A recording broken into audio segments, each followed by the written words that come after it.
আমি একদিন ডাক্তার বিধানচন্দ্র রায়ের কাছে নিয়ে গেলাম মাকে। তিনি বললেন এটি একটি জটিল মানসিক রোগ। ওষুধ দিলেন, পথ্য বলে দিলেন, আর পরামর্শ দিলেন কিছুদিনের জন্য যেন মাকে নিয়ে কোনো ঠান্ডার জায়গায় ঘুরে আসি। কিন্তু আমি যাব কি করে? তখন আমার হাতে একসঙ্গে 3টে ছবি। উদয়াস্ত খাটছি। বাড়িতে সবাই মিলে আলোচনা করে ঠিক করলাম মা, বাবা আর সোনাদি কিছুদিনের জন্য দার্জিলিং এ গিয়ে থাকবেন।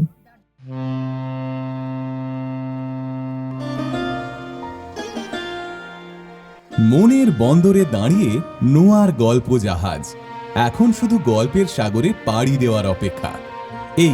এই ছাড়লো গল্প জাহাজ। উঠে পড়ুন শিগগিরই। রকমারি গল্পের 7 সমুদ্র পেরিয়ে চলুন আমরা যাই অনন্য এক আনন্দ সাগরে। নোয়ার গল্প জাহাজ। টালিগঞ্জে একটা বাড়ি করেছিলাম, তবু বাবা বলাতে নিউ আলিপুরে 4 কাঠা একটা জমি কিনে ফেললাম। টাকা চাই, এদিকে মাও অসুস্থ। মায়ের অসুস্থতার জন্যে কাশিয়াঙে মাকে থাকার একটা ব্যবস্থা করেছিলাম। প্রতি মাসের প্রথমেই সেখানে যাই টাকা দিয়ে। তবু কত অভিযোগ। এই প্রথম কিংবদন্তি অভিনেত্রী সাবিত্রী চট্টোপাধ্যায়ের আত্মকথন সত্যি সাবিত্রী। নির্মাণ লীনা গঙ্গোপাধ্যায়। মিস্টার কানরা একজন অত্যন্ত সজ্জন ব্যক্তি। নিউ আলিপুরের বিস্তৃত জমির মালিকানা ছিল তার। খুব বড় ব্যবসায়ীও ছিলেন তিনি। আমার জামাইবাবুর সঙ্গে কিভাবে যেন তার পরিচয় গড়ে উঠেছিল। তখন আমরা টালিগঞ্জের বাড়িতে থাকি। মাত্র কিছুদিন আগেই মনের মতো করে বানিয়েছি দোতলা। প্রাণ ঢেলে সাজিয়েছি বাড়ি আমার। যে সংসারের স্বপ্ন দেখেছিলাম একদিন তা স্বপ্নই থেকে গিয়েছে। টালিগঞ্জের বাড়ি সাজানোর মধ্যে দিয়েই আমার সেই অধরা স্বপ্নকে ছুঁতে চেয়েছি। বাবা বিরক্ত হয়েছেন, বলেছেন এত বাড়াবাড়ির কি আছে? বাড়ি হলো মাথা গোজার ঠাই, তাকে হোটেল বানিয়ে লাভ কি? বাবাকে বোঝাতে পারিনি ওই বাড়ি সাজানোর মধ্যে দিয়ে আমি আসলে আমার সংসার সাজাতে চেয়েছি। বাড়ি বানিয়ে বাড়ি সাজিয়ে যখন হাত প্রায় ফাঁকা, সেই সময় মিস্টার কানরা জামাইবাবুকে বললেন নিউ আলিপুরের মোড়ে একেবারে কর্নার প্লটে 4 কাঠা একটা জমি আছে, খুব সস্তায় ছেড়ে দেব, নিয়ে নিন। মনে আছে জামাইবাবু বাড়ি এসে বলেছিলেন 4,400 টাকা কাঠায় 4 কাঠা জমি পাওয়া যাচ্ছে, নিতে পারলে খুব ভালো হতো। জামাইবাবুর ওপর বেদম রাগ হলো। জামাইবাবু সব জানার পরও কি করে আমার সামনে এই কথাগুলো বলেন? আমার সর্বস্ব দিয়ে আমি বাড়ি বানিয়েছি, হাতে আর টাকা কোথায়? তাছাড়া মাস গেলে আমার খরচাও তো কিছু কম না। বড় পরিবার, কেউই রোজগারে নন। অতগুলো মানুষের খাওয়া পড়া তো আর 4টিখানি কথা নয়। তাছাড়া তখন কি এমন টাকাই বা পেতাম? 1,500 থেকে 2,000 টাকা। যদিও তখনকার দিনে ওই টাকার মূল্যও কিছু কম ছিল না, তবু ওই টাকাটুকুতেই তো খাওয়া পড়া, বাড়ি গাড়ি, লোকলৌকিকতা, নিজের খরচ খরচা সবই সারতে হতো। আমি একটু রাগ করেই বললাম, ওই তো উঠোনে গাছ পুঁইতা রাখছি, গাছখান ঝাঁকান, টাকা পড়ব। বাবা আমাদের কথাবার্তা শুনতে পেয়ে ঘরে এসে বললেন, তুমি যদি ভাবো সাবু যে হাতে টাকা জমবো তারপর জমি বাড়ি কিনবা, তাহলে ভুল করবা। বাড়ি জমিতে নাইমা পড়তে হয়, দেখবা কিছু আটকাইয়া থাকবো না। সেদিনকার মতো কথা সেখানেই শেষ হয়ে গেল। কয়েকদিন পরে জামাইবাবু মিস্টার কানরাকে নিয়ে বাড়িতে এলেন। মিস্টার কানরা বললেন, আপনি যদি কিস্তিতে নিতে চান তাই দেব, এত ভালো জমি হাতছাড়া করবেন না। ভদ্রলোকের এই কথা বাবা একেবারে লুফে নিলেন। আমারও মনের ভেতরকার মন বলে উঠল, ইনস্টলমেন্ট হলে কি আর দিতে পারবো না? হাতে তো বেশ কখানা ছবি আছে, একবার যদি কষ্ট করে নিয়ে নিতে পারি তারপর না হয় ফেলে রাখবো, খুব বিপদে পড়লে বাড়ি বিক্রি করে দেব। ভদ্রলোককে বললাম, এই রোববার জমিটা একবার দেখতে চাই। কথা মতো রোববার দিন বাড়ির সবাই মিলে জমি দেখতে গেলাম। এই ছিল আমাদের বাড়ির রীতি। আমাদের বাড়িতে ব্যক্তিগত বলে কিছু ছিল না, সবটাই সবার। হয়তো এটা পূর্ববঙ্গেরই একটা বিশেষ রীতি। জমি দেখে এত পছন্দ হলো কি বলবো, যদিও আজকের নিউ আলিপুরের সঙ্গে তার কোথাও কোনো মিল নেই। তখন চারপাশে ধুধু মাঠ, নির্জন, লোকজনের বাস প্রায় ছিল না বললেই চলে।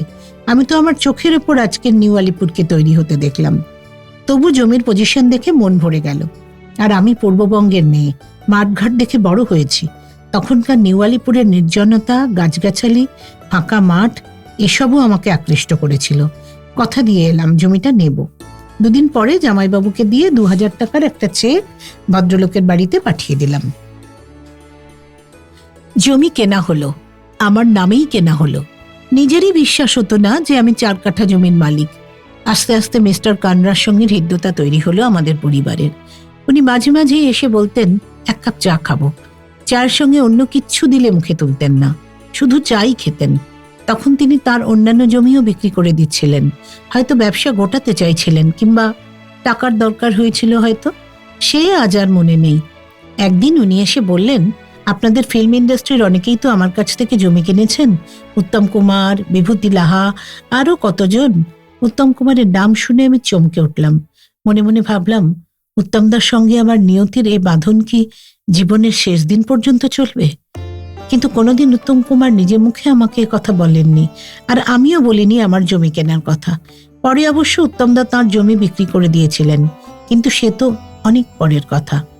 মাসে মাসে যেমন যেমন পারতাম টাকা তুলে দিতাম মিস্টার কানরার কাছে। এভাবেই একদিন আমার সব টাকা শোধ হয়ে গেল। আমি 4 কাঠা জমির পুরোপুরি মালিক হয়ে গেলাম। জমি কেনার পর অনেক বছর জমিটা পড়েই ছিল, কারণ দুর্যোগ তো আমার পিছু ছাড়তো না। যতই ভাবতাম কিছু কিছু সঞ্চয় করব, কিছুতেই হতো না।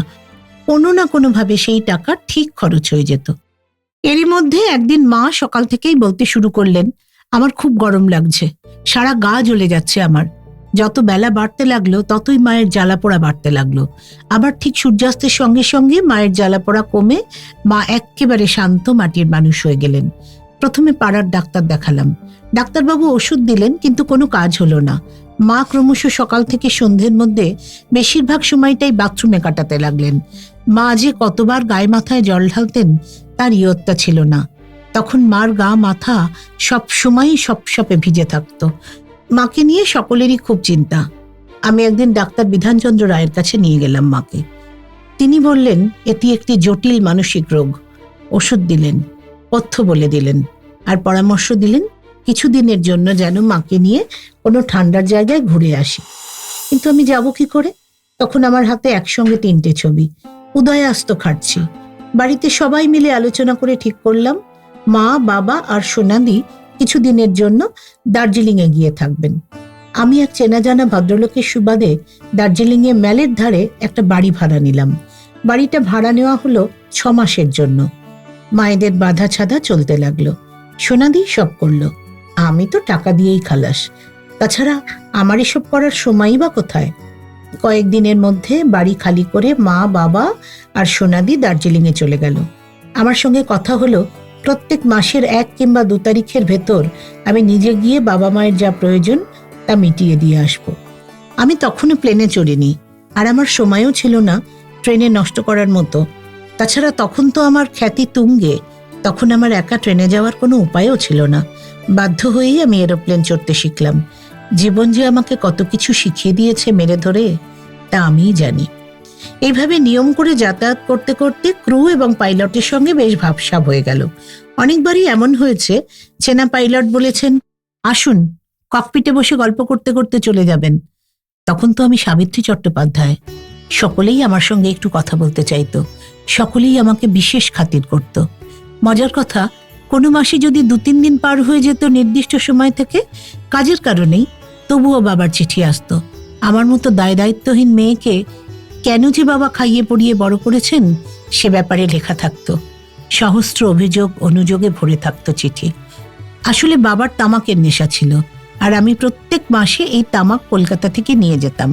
নেশার সামগ্রী সময় মতো না পেলেই রাগে বাবা জ্ঞানশূন্য হয়ে যেতেন। অথচ চিঠির শেষে লেখা থাকতো, আশীর্বাদক তোমার বাবা। শুধু একবার বাবাকে বলেছিলাম, বাবা এত গালাগাল করেই যখন চিঠি লেখেন তখন শেষে ওই কথাটা কেন লেখেন? ওটা কি না লিখলে চলে না? এর কিছুদিন পরে একদিন মাসের মাঝখানে বাবার অপ্রত্যাশিত চিঠি এলো। তার মাত্র কদিন আগেই আমি ঘুরে এসেছি। চিঠি আসার কথা নয়, তাই বাবার হাতের পোস্টকার্ড দেখে আমি ঘাবড়ে গেলাম। চিঠির অক্ষরগুলো চোখের সামনে নাচতে লাগলো, পড়তে ভয় করতে লাগলো।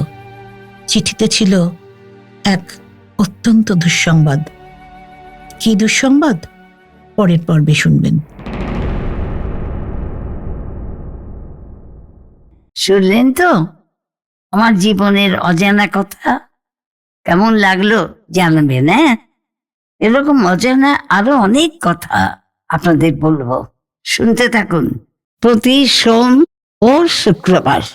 সত্যি সাবিত্রী নোয়ার গল্প জাহাজে। নানা স্বাদের গল্প শুনতে আজই সাবস্ক্রাইব করুন নোয়া গল্প জাহাজ। প্রেস করুন বেল আইকন।